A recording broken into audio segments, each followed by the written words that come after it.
आपल्या बीडचे आमदार बजरंग बाप्पा सोनवणे, तसेच खासदार संदीप भैया क्षीरसागर व आपले गॅरंटीचे पंतप्रधान नरेंद्र मोदी साहेब यांना माझी व आपले शासन आपल्या दारी देवेंद्र फडणवीस यांच्यासह आपल्या महाराष्ट्राचे लाडके मुख्यमंत्री एकनाथ शिंदे व लाडके बहिणीवाले आपले दादा ज्यांच्याकडे की तिजोरी जिजावी आहे, या सर्वांना माझा या एक हात नसलेल्या आणि पाय नसलेल्या अपंग बांधवाची हात जोडून आणि साष्टांग दंडवत घालून विनंती आहे की साहेब, माझे 12 वर्ष झाले संडास बाथरूम बांधून, परंतु मला अजूनसुद्धा संडास बाथरूमचे पैसे मिळालेले नाहीत. सर, माझे संडासच्या पैशासाठी मी सरपंचाकडे कागदपत्र दिले, ग्रामसेवकाकडे दिले, तहसीलपर्यंत गेलो कागदपत्र घेऊन. तसेच ग्रामसेवक 3 वेळेस माझं संडास बाथरूम बघून गेला आहे. सरपंचाने फोटो काढून नेलेत. माझं राशन बंद आहे सर. मी आज 6 वर्ष झाले सर गेटच्या बाहेर नाही. 6 वर्षातून बाहेर जर पडलोच असेल तर ते फक्त सर माझे कागदपत्र काढण्यासाठी, आणि कागदपत्र काढण्यासाठी सर मला जो त्रास झाला तो फक्त सर माझ्याच जीवाला माहिती. सर मी यातनं किती भोगले आहेत ती सर. त्या कागदपत्राची व्हॅल्यू सर मला माहिती, मी ते कागदपत्र काढले सर.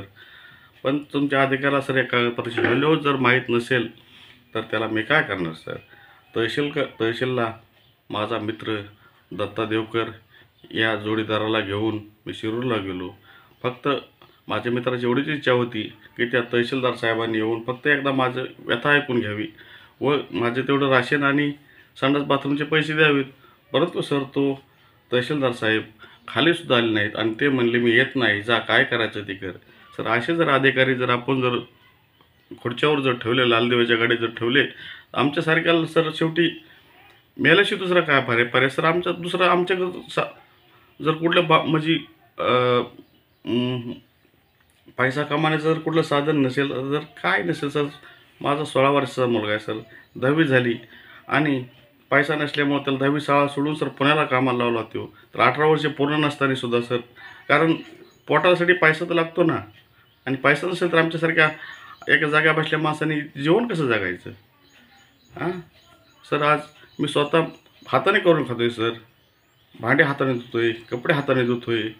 सगळ्या गावाला माहिती आहे सर माझी परिस्थिती काय आहे ती. आणि ह्या जर सरपंचाला आणि अधिकारी लोकांना जर दिसत नसेल तर माझ्या दुसरा मग मी काय करू शकतो सर. त्यामुळे सर मी एक असा निर्णय घेतला आहे की आपल्या 17 सप्टेंबरला, तसं मी ग्रामपंचायतला लेटर पण पाठवणार आहे आणि ग्रामपंचायत लेटरमध्ये असलेलं आहे मी की आपल्या 17 सप्टेंबरला बाबा माझ्या कागदपत्राची होळे करा आणि घटनेतील कलम 19 जर शिल्लक राहिलेलं असेल तर मला न्याय मिळेल, आणि ते जर घटनेतील कलम 19 जर पूर्णतः संपलेला असेल तर शेवटी मला तिरंग्यासमोर विषप्राशन करून घेतल्याशिवाय माझ्यासमोर दुसरा पर्याय राहिलेला नाही. तसेच माझे वडिलाची सुद्धा आज त्यांचं टाचाला मोठं दुखणं झालं, परंतु ते घोट्यापर्यंत सडला पाय त्यांचा, आणि त्या दवाखान्याला पैसे नसल्यामुळं मी माझं रानिकाला काढले. आणि सकाराम बाबाराव शिंदे या माणसाला मी 2 महिन्यापासून म्हणते बाबा जसं जाईल तसं ते रान विकून टाक, परंतु माझ्या बापाला दवाखाना करायचा आहे. परंतु त्याला रानाला काय गिरायक भेटेना साहेब. जर भेटलं तुमच्याकडं आमदार साहेब, खासदार साहेब, संदीप साहेब, आपले बजरंग बाप्पा सोनवणे साहेब, मला काय कुठं राजकारण करायचं नाही का. मी राजकारणाला माणूस पण नाही सर. मला काय देणं घ्या तुमच्या राजकारणाशी. हां, तुम्ही जर या गरिबाची जर व्यथा जर कुणी ऐकून घ्यायला तयार नाही तर आमच्याकडे दुसरा पर्याय काय सांगा ना सर तुम्ही. त्यामुळे 17 सप्टेंबर हा माझ्यासाठी जीवनातला शेवटचा दिवस असेल सर. हे सगळं भान ठेवूनच सर बोलतोय मी. आणि सर तुम्हाला एक सांगतो सर, मी एवढ्या जे विचार ऐकतो बघा, तुम्हाला व्यवस्थित मी तसेच पूर्णतः कागदपत्रसुद्धा पाठवणार आहे माझ्या व्हॉट्सअपवर आणि त्याच्यावर. तर हे बघा, मी इतक्या लोकांचे विचार ऐकून